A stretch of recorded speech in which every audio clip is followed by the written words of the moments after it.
Yeah, I mean, you're an artist, but if you're an independent, you're also a business.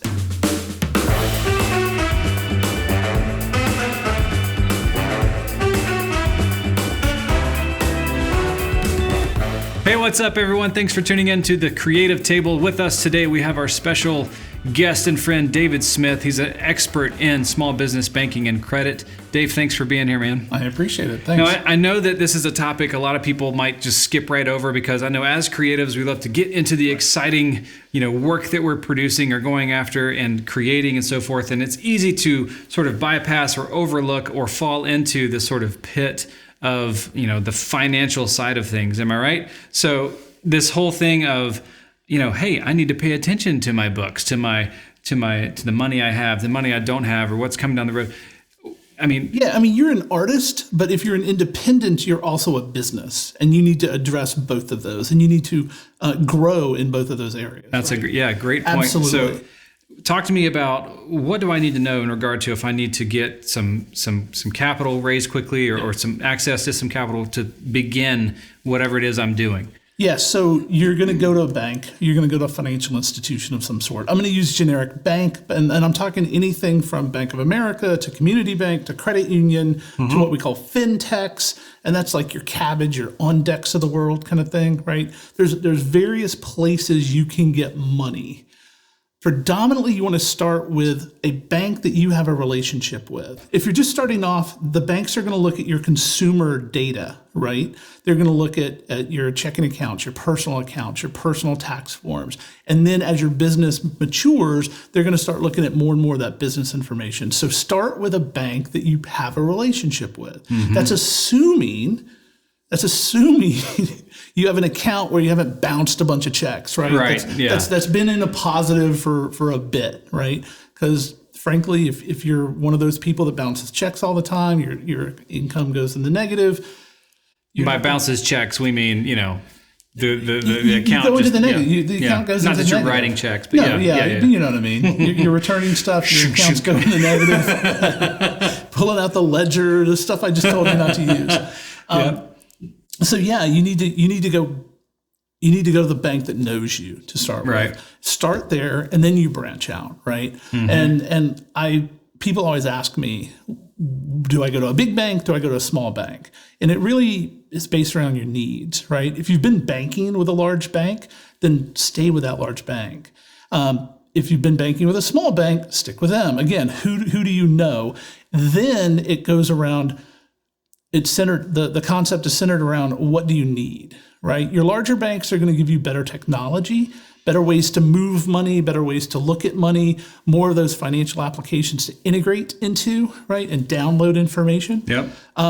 The smaller banks are going to know you a little more, right? Yeah. That's sort of, I'm using a lot of generalities, right? In personal banking, sense, community banking, in generality. So they're going to know you.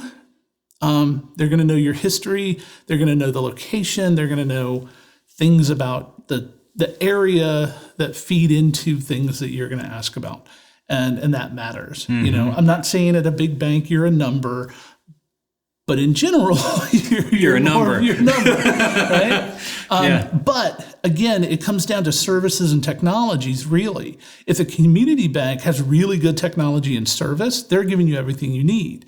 If they don't, then you need a big bank backup to quickly funnel money to then disperse to vendors or partners or subcontractors, et cetera, et cetera. Yeah, so that's a really great point because I know when I started out, I should say myself and even our team, we just had this idea like, okay, here's our bank, right? Like who should we bank with? But you can have multiple banks at your disposal, right? I mean, we can go and have our relationship centered, community bank where everyone knows your name and your family and you can move quickly on the relational side to get some things set up. Right. And then also have an account or several accounts at a larger bank that you need to, take advantage of the technology that you mentioned. And then you can funnel and transfer between the two and have the best of both worlds. And and there's also, of course, those online banks that are strictly no brick and mortar presence, right?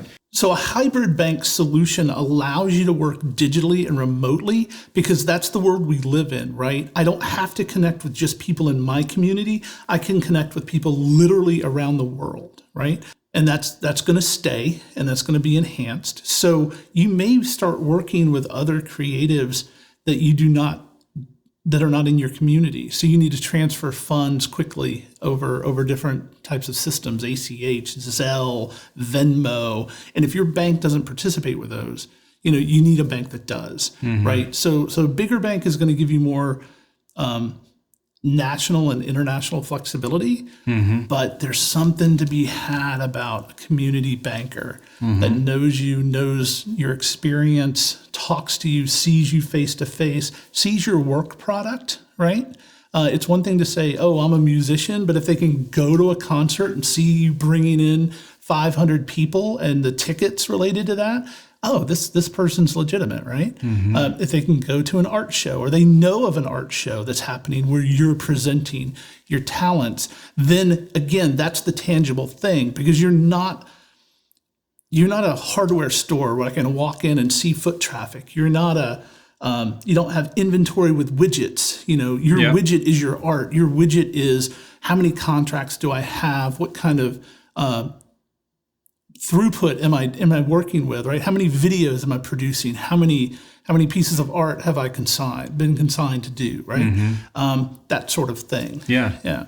So, okay. So for the young creative who's watching, the startup business that's watching, the person who is under that 2-year mark we talked about, how can they, whether they're thinking about starting a company or going out on their own, or whether they're just getting into it, what's the best advice for them at this point?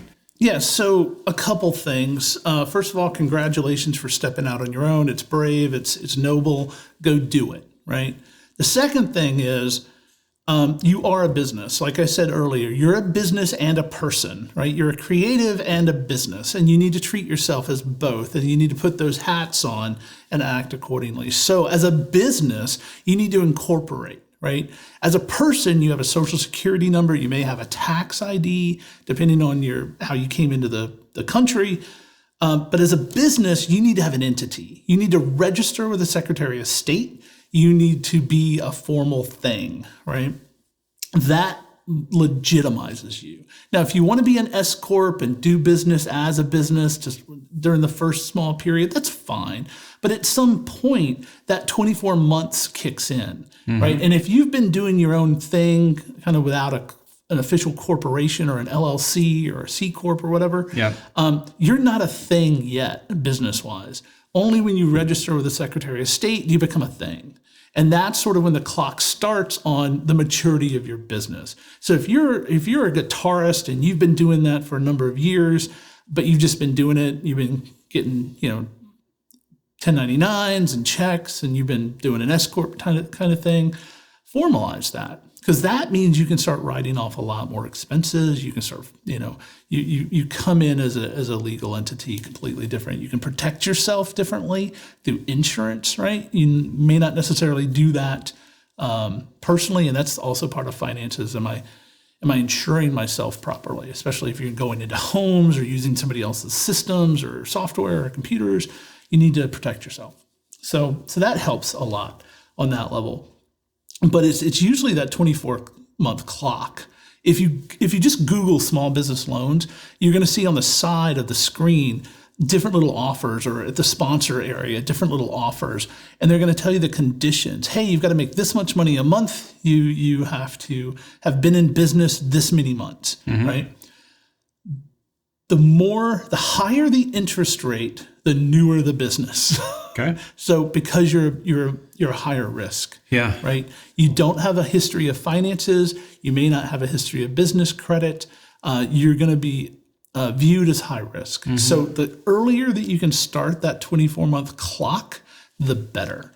So if you're making money doing a thing, start a business. You may lose some money, even if you're at a day money. job still, and you're like, go ahead and start the clock. Especially if you're at a day job still, start the clock, funnel money into that business, get those losses going, because the first couple of years there's a lot more expenses than income usually. Show those losses, but also show some extra, some 9 to 5 income if that's your thing. Yeah. But offset those time factors to age that business, mature that business legitimately. I'm not saying cheat the system, but legitimately, if you're doing it as a business, get credit for it from a time perspective.